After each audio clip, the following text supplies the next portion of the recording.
You have been placed in charge of a group of children at your local lodge or camp. What activity would you choose for your group of children to participate in, and please explain.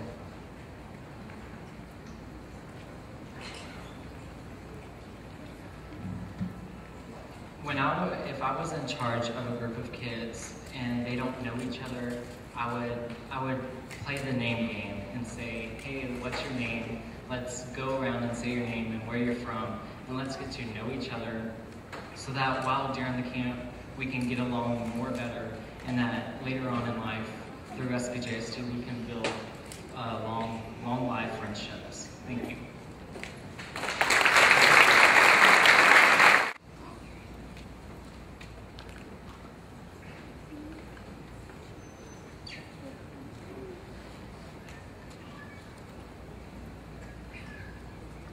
Neither a wise man nor a brave man lies down on the tracks of history and waits for the train of the future to run over him. Dwight D. Eisenhower. Good afternoon, distinguished judges, members, and honored guests. In July of 1897, a vision came true for many members of the Czechoslovak Society of America to secede from an organization to form a society better suited for their needs. At this time, the Slovanská Popolicí Jedna Státu Texas, or the Slavonic Benevolent Order of the state of Texas, was born. In the beginning, there were three goals. First, to extend assistance to its members and dependents, as well as to promote charity. Second, to promote and encourage education to its members and their families in the Czech and English languages. And finally, to create and sustain a relief fund for the benefit of the widows and children of deceased members. In the original charter, the organization was set for 50 years. Now, 115 years later, the organization has surpassed its original goals.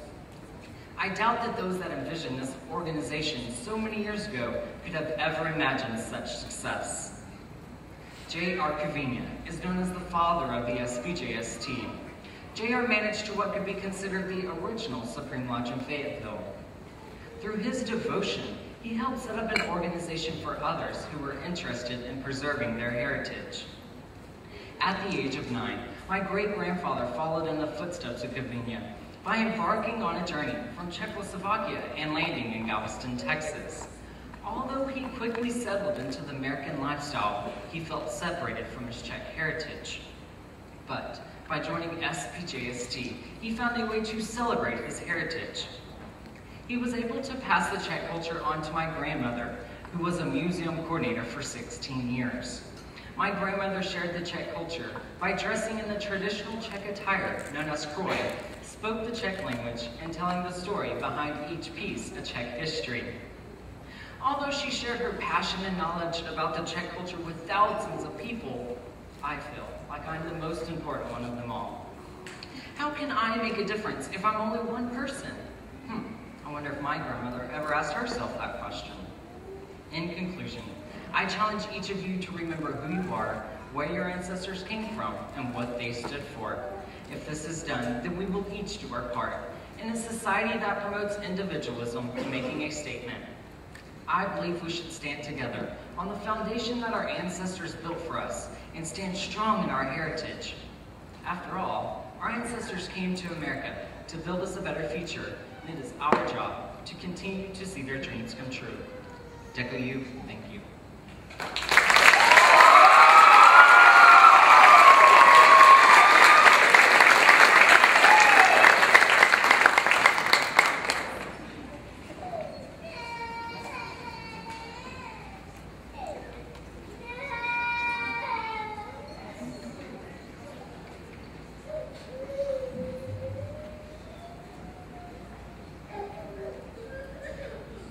What motivates you to put forth your greatest effort in SPJST? Thank you. What motivates me in the SPJST to put forth my greatest effort is when to go to camp and to see the little ones to grow up in the SPJST and to put in their energy in the SPJST.